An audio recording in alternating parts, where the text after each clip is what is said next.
शांताकारं भुजंगशयनं पद्मनाभं सुरेशं विश्वाधारं गगनसदृशं मेघवर्णं शुभांगं लक्ष्मीकान्तं कमलनयनं योगिभिध्यानगम्यं वंदे विष्णुभवभयहरं सर्वलोकैकनाथं। मंगलम भगवान विष्णु मंगलम गरुड़ध्वज मंगलम पुंडरीकाक्ष मंगलाय तनोहरि। ओम नमो भगवते वासुदेवाय। आज का दिन आप सभी के लिए मंगलमय हो। निर्जला एकादशी का व्रत रखने से सभी प्रकार के पापों से मुक्ति मिल जाती है। कहा जाता है कि जो लोग इस व्रत को विधि पूर्वक करते हैं उनकी हर इच्छा पूरी होती है। माना जाता है इस एकादशी का व्रत रखने से मृत्यु के उपरांत मोक्ष की प्राप्ति होती है। आइए सुनते हैं निर्जला एकादशी व्रत की कथा। सब धर्मों के ज्ञाता, वेद और शास्त्रों के अर्थ ज्ञान में पारंगत, सबके हृदय में रमण करने वाले श्री विष्णु के तत्व को जानने वाले तथा भगवत परायण प्रहलाद जी जब सुखपूर्वक बैठे हुए थे उस समय उनके समीप स्वधर्म का पालन करने वाले महर्षि कुछ पूछने के लिए आए। महर्षियों ने कहा, प्रहलाद जी, आप कोई ऐसा साधन बताइए जिससे ज्ञान, ध्यान और इंद्रिय निग्रह के बिना ही अनायास भगवान विष्णु का परम पद प्राप्त हो जाता है। उनके ऐसा कहने पर संपूर्ण लोगों के हित के लिए उद्धत रहने वाले विष्णु भक्त महाभाग प्रहलाद जी ने संक्षेप में इस प्रकार कहा, महर्षियों, जो 18 पुराणों का सार से भी सारतर तत्व है जिसे कार्तिकेय जी के पूछने पर भगवान शिव ने उन्हें बताया था, उसका वर्णन करता हूं, सुनिए। महादेव जी ने कार्तिकेय जी से कहा, जो कली में एकादशी की रात में जागरण करते समय वैष्णव शास्त्र का पाठ करता है उसके कोटि जन्मों के किए हुए 4 प्रकार के पाप नष्ट हो जाते हैं। जो एकादशी के दिन वैष्णव शास्त्र का उपदेश करता है उसे मेरा भक्त जानना चाहिए। जिसे एकादशी के जागरण में निद्रा नहीं आती तथा जो उत्साह पूर्वक नाचता और गाता है वह मेरा विशेष भक्त है। मैं उसे उत्तम ज्ञान देता हूँ और भगवान विष्णु मोक्ष प्रदान करते हैं। अतः मेरे भक्त को विशेष रूप से जागरण करना चाहिए। जो भगवान विष्णु से वैर करते हैं उन्हें पाखंडी जानना चाहिए। जो एकादशी को जागरण करते और गाते हैं उन्हें आधे निमेष में अग्निष्टोम तथा अतिरात्र यज्ञ के समान फल प्राप्त हो जाता है। जो रात्रि जागरण में बारंबार भगवान विष्णु के मुखार बिंद का दर्शन करते हैं उनको भी वही फल प्राप्त होता है। जिनके वंश के लोग एकादशी की रात में जागरण करते हैं वे ही धन्य हैं। जिन्होंने एकादशी को जागरण किया है उन्होंने यज्ञ, दान, गया, श्राद्ध और नित्य प्रयाग स्नान कर लिया है। उन्हें सन्यासियों का पुण्य भी मिल गया और उनके द्वारा इष्टपूर्त कर्मों का भी भली भांति पालन हो गया। षडानन, भगवान विष्णु के भक्त जागरण सहित एकादशी व्रत करते हैं, इसलिए वे मुझे सदा ही विशेष प्रिय हैं। जो एकादशी की रात में भगवान विष्णु के आगे वैष्णव भक्तों के समीप गीता और विष्णु सहस्त्र नाम का पाठ करता है वह उस परम धाम में जाता है जहां साक्षात भगवान नारायण विराजमान हैं। जो श्रीहरि के समीप जागरण करते समय रात में दीपक जलाता है उसका पुण्य 100 कल्पों में भी नष्ट नहीं होता। जो जागरण काल में मंजरी सहित तुलसी दल से भक्ति पूर्वक भगवान श्रीहरि का पूजन करता है उसका पुनः इस संसार में जन्म नहीं होता। स्नान, चंदन, लेप, धूप, दीप, नैवेद्य और तांबुल यह सब जागरण काल में भगवान को समर्पित किया जाए तो उससे अक्षय पुण्य होता है। कार्तिकेय, जो भक्त मेरा ध्यान करना चाहता है वह एकादशी की रात्रि में श्रीहरि के समीप भक्ति पूर्वक जागरण करे। एकादशी के दिन जो लोग जागरण करते हैं उनके शरीर में इंद्र आदि देवता आकर स्थित हो जाते हैं। जो जागरण काल में महाभारत का पाठ करते हैं वे उस परम धाम में जाते हैं जहां सन्यासी महात्मा जाया करते हैं। जो उस समय श्री रामचंद्र जी का चरित्र 10 कंठवध पढ़ते हैं वे योग वेताओं की गति को प्राप्त होते हैं। जिन्होंने श्रीहरि के समीप जागरण किया है उन्होंने चारों वेदों का स्वाध्याय, देवताओं का पूजन, यज्ञों का अनुष्ठान तथा सब तीर्थों में स्नान कर लिया। श्री कृष्ण से बढ़कर कोई देवता नहीं है और एकादशी व्रत के समान दूसरा कोई व्रत नहीं है। जहां भागवत शास्त्र है, भगवान विष्णु के लिए जहां जागरण किया जाता है और जहां सालग्राम शिला स्थित होती है वहां साक्षात भगवान विष्णु उपस्थित होते हैं। निर्जला एकादशी व्रत की कथा के अनुसार सौनक आदि 88,000 ऋषि मुनि बड़ी श्रद्धा से इन एकादशियों की कल्याणकारी व पापनाशक रोचक कथाएं सुनकर आनंद मग्न हो रहे थे। अब सबने ज्येष्ठ माह के शुक्ल पक्ष की एकादशी की कथा सुनने की प्रार्थना की। तब सूत जी ने कहा, महर्षि व्यास से एक बार भीमसेन ने कहा, हे पितामह, भ्राता युधिष्ठिर, माता कुंती, द्रौपदी, अर्जुन, नकुल और सहदेव आदि एकादशी के दिन व्रत करते हैं और मुझे भी एकादशी के दिन अन्न खाने को मना करते हैं। मैं उनसे कहता हूं कि भाई, मैं भक्ति पूर्वक भगवान की पूजा कर सकता हूं और दान दे सकता हूं, किंतु मैं भूखा नहीं रह सकता। इस पर महर्षि व्यास ने कहा, हे भीमसेन, वे सही कहते हैं। शास्त्रों में वर्णित है कि एकादशी के दिन अन्न नहीं खाना चाहिए। यदि तुम नरक को बुरा और स्वर्ग को अच्छा समझते हो तो प्रत्येक माह की दोनों एकादशियों को अन्न न खाया करो। महर्षि व्यास की बात सुनकर भीमसेन ने कहा, हे पितामह, मैं आपसे पहले ही कह चुका हूं कि मैं एक दिन तो क्या, एक समय भी भोजन किए बिना नहीं रह सकता। फिर मेरे लिए पूरे दिन का उपवास करना क्या संभव है? मेरे पेट में अग्नि का वास है जो ज्यादा अन्न खाने पर ही शांत होती है। यदि मैं प्रयत्न करूं तो वर्ष में एक एकादशी का व्रत अवश्य कर सकता हूं। अतः आप मुझे कोई एक ऐसा व्रत बताइए जिसके करने से मुझे स्वर्ग की प्राप्ति हो सके। भीमसेन की बात सुनकर व्यास जी ने कहा, हे पुत्र, बड़े बड़े ऋषि और महर्षियों ने बहुत से शास्त्र आदि बनाए हैं। यदि कलयुग में मनुष्य उनका आचरण करे तो अवश्य ही मुक्ति को प्राप्त होता है। उनमें धन बहुत कम खर्च होता है। उनमें से जो पुराणों का सार है वह यह है कि मनुष्य को दोनों पक्षों की एकादशियों का व्रत करना चाहिए। इससे उन्हें स्वर्ग की प्राप्ति होती है। महर्षि व्यास ने कहा, हे वायु पुत्र, वृषभ संक्रांति और मिथुन संक्रांति के बीच में ज्येष्ठ माह के शुक्ल पक्ष की एकादशी आती है। उसका निर्जला व्रत करना चाहिए। इस एकादशी के व्रत में स्नान और आचमन करते समय यदि मुख में जल चला जाए तो इसका कोई दोष नहीं है, किंतु आचमन में 6 माह से जल से अधिक जल नहीं लेना चाहिए। इस आचमन से शरीर की शुद्धि हो जाती है। आचमन में 6 मास से अधिक जल मद्यपान के समान है। इस दिन भोजन नहीं करना चाहिए। भोजन करने से व्रत का नाश हो जाता है। सूर्योदय से सूर्यास्त तक यदि मनुष्य जल पान न करे तो उससे 12 एकादशियों के फल की प्राप्ति होती है।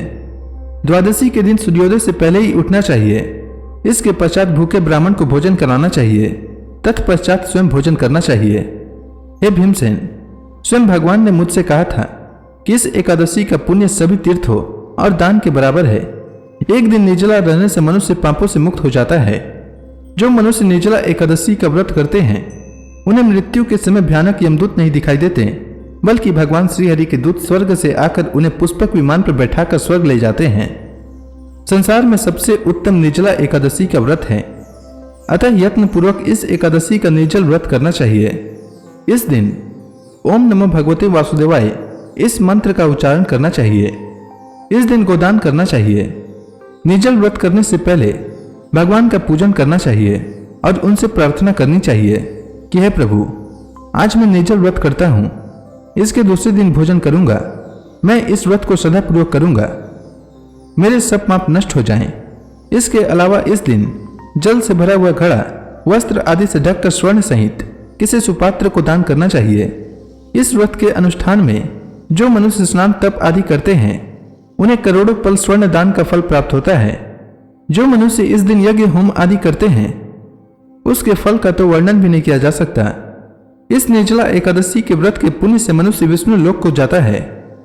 जो मनुष्य इस दिन अन्न खाते हैं उनको चंडाल समझना चाहिए। वे अंत में नरक में जाते हैं। हे भीमसेन, जो पुरुष या स्त्री इस व्रत को सदापूर्वक करते हैं उन्हें सर्वप्रथम विष्णु भगवान का पूजन करना चाहिए। तदुपरांत गोदान करना चाहिए। इस दिन ब्राह्मणों को दक्षिणा देनी चाहिए। निर्जला एकादशी के दिन अन्न, वस्त्र, छत्र आदि का दान करना चाहिए। वर्ष भर में जितनी एकादशियां होती है उन सब का फल निर्जला एकादशी के पालन करने मात्र से मनुष्य को प्राप्त हो जाता है। इसमें तनिक भी संदेह नहीं है। शंख, चक्र और गदा धारण करने वाले भगवान केशव ने मुझसे कहा था कि यदि मानव सब कुछ छोड़कर एकमात्र मेरी शरण में आ जाए और एकादशी को निराहार रहे तो वह सब पापों से छूट जाता है। एकादशी व्रत करने वाले पुरुष के पास विशालकाय, विकराल आकृति और काले रंग वाले दंड पासधारी भयंकर यमदूत नहीं जाते।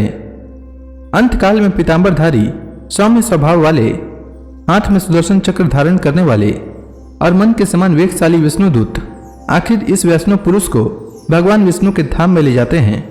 अतः निर्जला एकादशी को पूर्ण यत्न करके उपवास और श्रीहरि का पूजन करो। स्त्री हो या पुरुष, यदि उसने मेरु पर्वत के बराबर भी महान पाप किया हो तो वह सब इस एकादशी व्रत के प्रभाव से भस्म हो जाता है।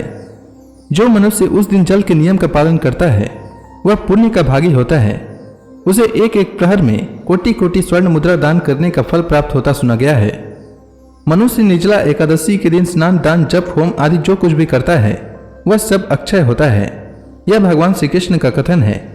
निर्जला एकादशी को विधि पूर्वक उत्तम रीति से उपवास करके मनुष्य वैष्णव पद को प्राप्त कर लेता है। जो मनुष्य निर्जला एकादशी के दिन अन्न खाता है वह पाप का भोजन खाता है। इस लोक में वह चांडाल के समान है और मरने पर दुर्गति को प्राप्त होता है। जो ज्येष्ठ के शुक्ल पक्ष में एकादशी को उपवास करके दान करेंगे वे परम पद को प्राप्त होंगे। जिन्होंने एकादशी को उपवास किया है वे सभी पापों से मुक्त हो जाते हैं। हे कुंती पुत्र, इसलिए तुम निर्जला एकादशी का व्रत करो। इस प्रकार व्यास जी की आज्ञा अनुसार भीमसेन ने इस एकादशी व्रत को किया।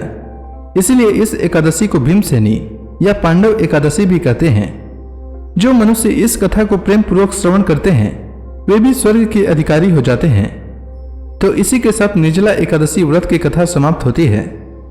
तो प्रेम से बोलिए भगवान विष्णु की जय, श्री कृष्ण भगवान की जय, समस्त देवी देवताओं की जय। एकादशी के दिन एकादशी व्रत कथा के साथ ही 11 माता की कथा भी अवश्य सुननी चाहिए। इससे व्रत का पुण्य फल प्राप्त होता है। तो आइए सुनते हैं 11 माता की कथा। एकादशी भगवान विष्णु की साक्षात शक्ति है। जिस शक्ति ने उस असुर का वध किया है जिसे भगवान भी जीत पाने में असमर्थ थे, उस शक्ति के आगे मनुष्य के पाप रूपी असुर भला कैसे टिक सकता है। जिस शक्ति ने देवताओं के कष्ट को हर कर उन्हें सुख दिया वह प्राणी मात्र को क्या नहीं दे सकती। सुख, समृद्धि, शांति और मोक्ष समस्त सुख सहज ही प्राप्त हो जाते हैं। 11 माता की भक्ति में इतनी शक्ति है कि जिसके प्रभाव से मनुष्य को सहज ही सभी प्रकार के सुख प्राप्त होते हैं और अंत समय में मोक्ष की प्राप्ति होती है। 11 माता की कथा के अनुसार सतयुग में एक महाभयंकर दैत्य हुआ करता था। उसका नाम मूर था। उस दैत्य ने इंद्र आदि सभी देवताओं पर विजय प्राप्त कर उन्हें उनके पद से हटा दिया। तब इंद्र ने भगवान शंकर से प्रार्थना की, हे भोलेनाथ, हम सब देवता मूर दैत्य के अत्याचारों से दुखी होकर मृत्यु लोक में अपना जीवन व्यतीत कर रहे हैं। राक्षसों के भय से हम बहुत दुख और कष्ट भोग रहे हैं। मैं स्वयं बहुत दुखी और भयभीत हूं। अन्य देवताओं की तो बात ही क्या करें। अतः हे कैलाशपति, कृपा कर आप मूर दैत्य के अत्याचार से बचाने का उपाय बताइए। देवराज इंद्र के प्रार्थना सुनकर भगवान शंकर ने कहा, हे देवेंद्र, आप भगवान श्री हरि विष्णु के शरण में जाइए। मधु कैटभ का संहार करने वाले भगवान विष्णु देवताओं को अवश्य ही इस भय से मुक्त करेंगे। भगवान शंकर के आदेश का पालन करते हुए इंद्र तथा अन्य देवता क्षीर सागर गए, जहां पर भगवान श्री हरि विष्णु शेष शैया पर विराजमान थे। इंद्र सहित सभी देवताओं ने भगवान विष्णु को देखा और उनके समक्ष उपस्थित होकर उनकी स्तुति करने लगे। वे कहने लगे, हे तीनों लोकों के स्वामी, आप स्तुति करने योग्य हैं। हम सभी देवताओं का आपको कोटि कोटि प्रणाम है। हे दैत्यों के संहारक, हम आपकी शरण में हैं, आप हमारी रक्षा करें। हे त्रिलोकपति, हम सभी देवता दैत्यों के अत्याचार से भयभीत होकर आपकी शरण में आए हैं। इस समय दैत्यों ने हमें स्वर्ग से निकाल दिया है और हम सभी देवता बड़ी ही दयनीय स्थिति में मृत्यु लोक में विचरण कर रहे हैं। अब आप ही हमारे रक्षक हैं, हमारी रक्षा करें। हे जगन्नाथ, आप हमारी रक्षा करें। देवताओं की करुण पुकार सुनकर भगवान श्री हरि विष्णु बोले, हे देवगणों, वह कौन सा दैत्य है जिसने देवताओं को जीत लिया है। आप सभी देवगण किसके भय से पृथ्वी लोक में भटक रहे हैं। क्या वह दैत्य इतना बलवान है जिसने इंद्र सहित सभी देवताओं को जीत लिया है।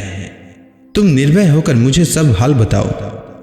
भगवान विष्णु के इस स्नेहमयी वचनों को सुनकर देवेंद्र ने कहा, हे प्रभु, प्राचीन काल में ब्रह्म वंश में उत्पन्न हुआ नाड़ी जंगम नाम का एक असुर था, जिसका मूर नामक एक पुत्र है, जो चंद्रवती नामक नगरी में निवास करता है, जिसने अपने बल से मृत्यु लोक और देवलोक को जीत लिया है और सब देवताओं को देवलोक से निकालकर अपने दैत्य कुल के असुरों को इंद्र, अग्नि, यम, वरुण और चंद्रमा आदि सभी को लोकपाल बना दिया है। वह स्वयं सूर्य बनकर पृथ्वी को तापता है और स्वयं मेघ बनकर जल की वर्षा करता है।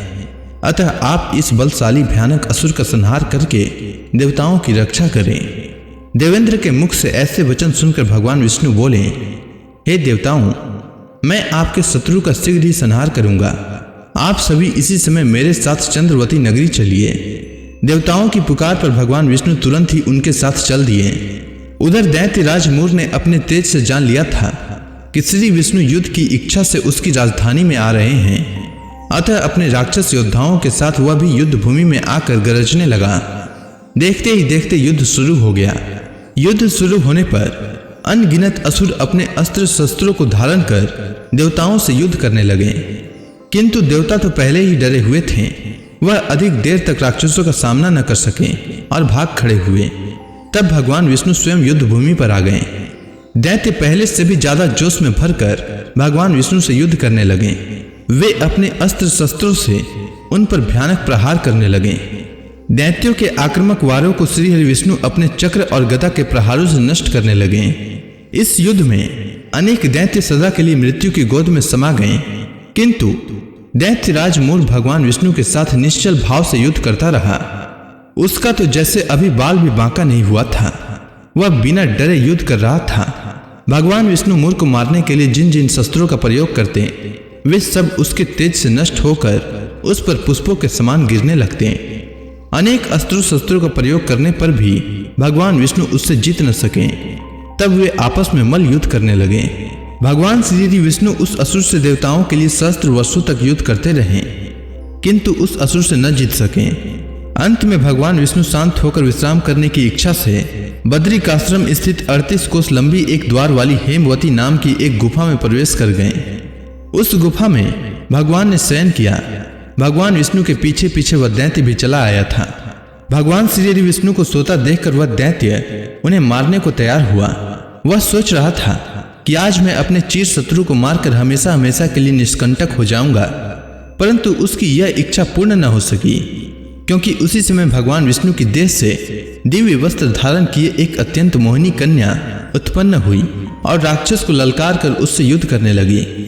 उस कन्या को देखकर राक्षस को घोर आश्चर्य हुआ और वह सोचने लगा कि यह ऐसी दिव्य कन्या कहां से उत्पन्न हुई, और फिर वह असुर उस कन्या से लगातार युद्ध करता रहा। कुछ समय बीतने पर उस कन्या ने क्रोध में आकर उस दैत्य के अस्त्रों शस्त्रों को टुकड़े टुकड़े कर दिए।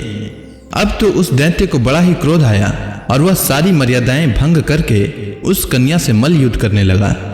उस तेजस्वी कन्या ने उसको धक्का मारकर मूर्छित कर दिया और उसकी मूर्छा टूटने से पूर्व ही उसका सिर काटकर धड़ से अलग कर दिया। सिर काटते ही वह असुर पृथ्वी पर गिरकर मृत्यु को प्राप्त हुआ। बाकी बचे असुर अपने राजा का ऐसा दुखद अंत देखकर भयभीत होकर पाताल लोक में भाग गए।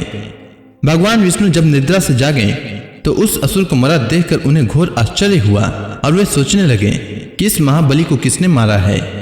तब वह तेजस्वी कन्या श्री हरि से हाथ जोड़कर बोली, हे जगदीश्वर, यह असुर आपको मारने को उद्यत था, तब मैंने आपके शरीर से उत्पन्न होकर इस असुर का वध किया है।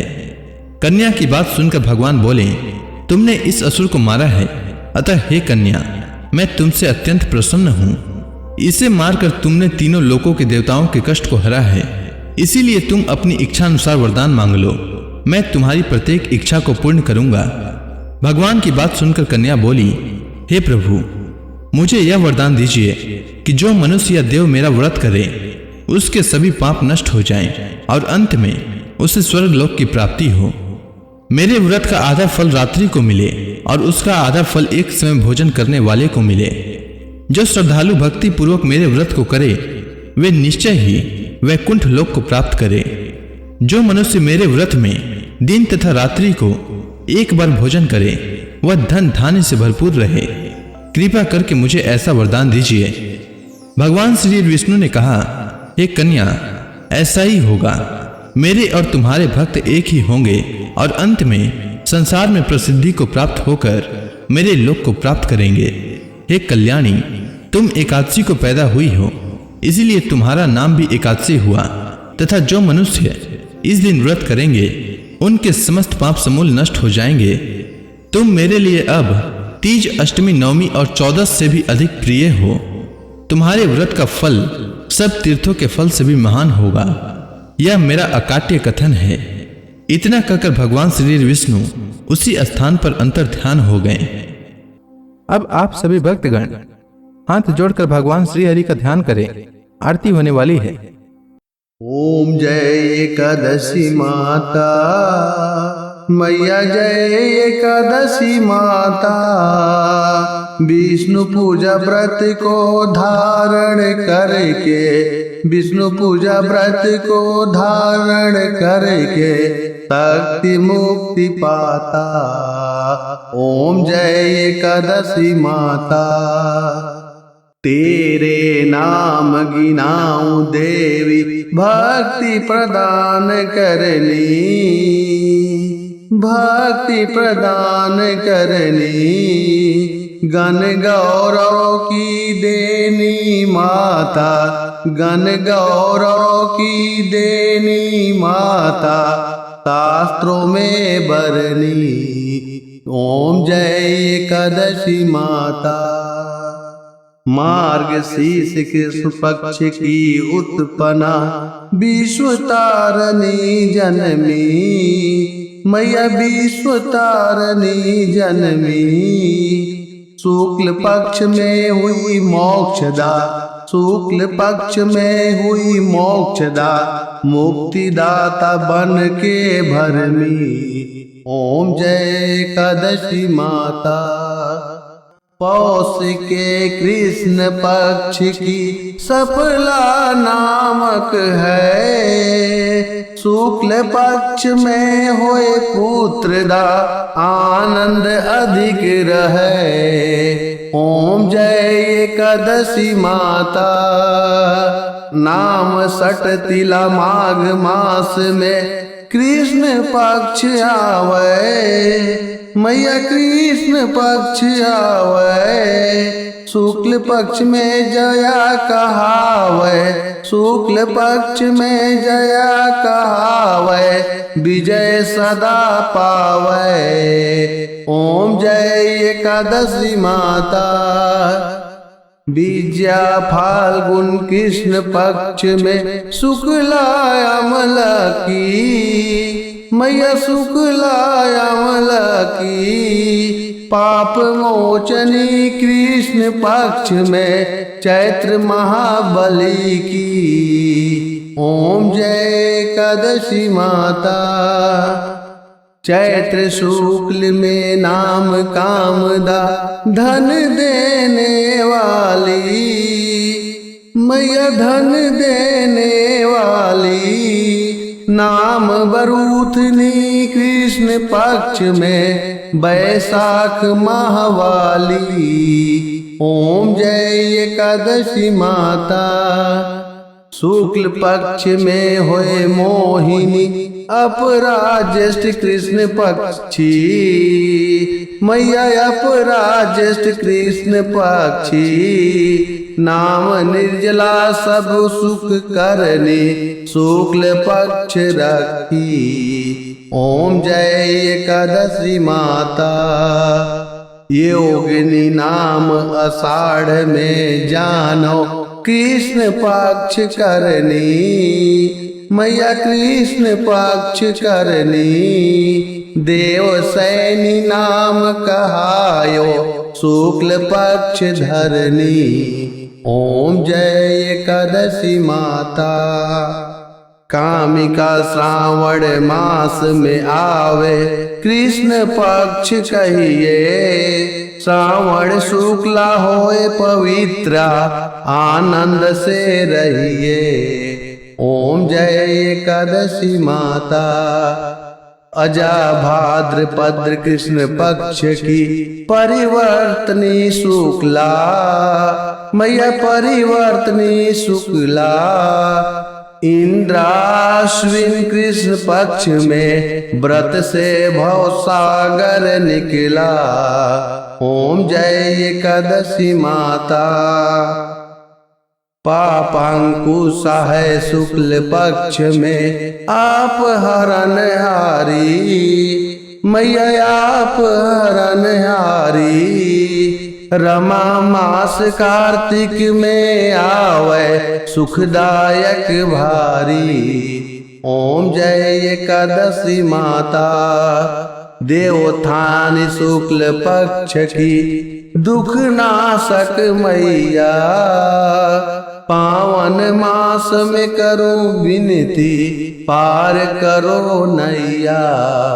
ओम जय एकादशी माता परमा कृष्ण पक्ष में होती जन मंगल करनी। मैया जन मंगल करनी। शुक्ल मास में होए पद्धिनी दुख दरिद्र हरनी। ओम जय एकादशी माता जो कोई आरती एकादशी की भक्ति सहित गावे। मैया भक्ति सहित गावे। जन गुरु दिता स्वर्गवासा निश्चय वह पावे। ओम जय एकादशी माता। तो प्रेम से बोलिए विष्णु भगवान की जय, माता लक्ष्मी की जय।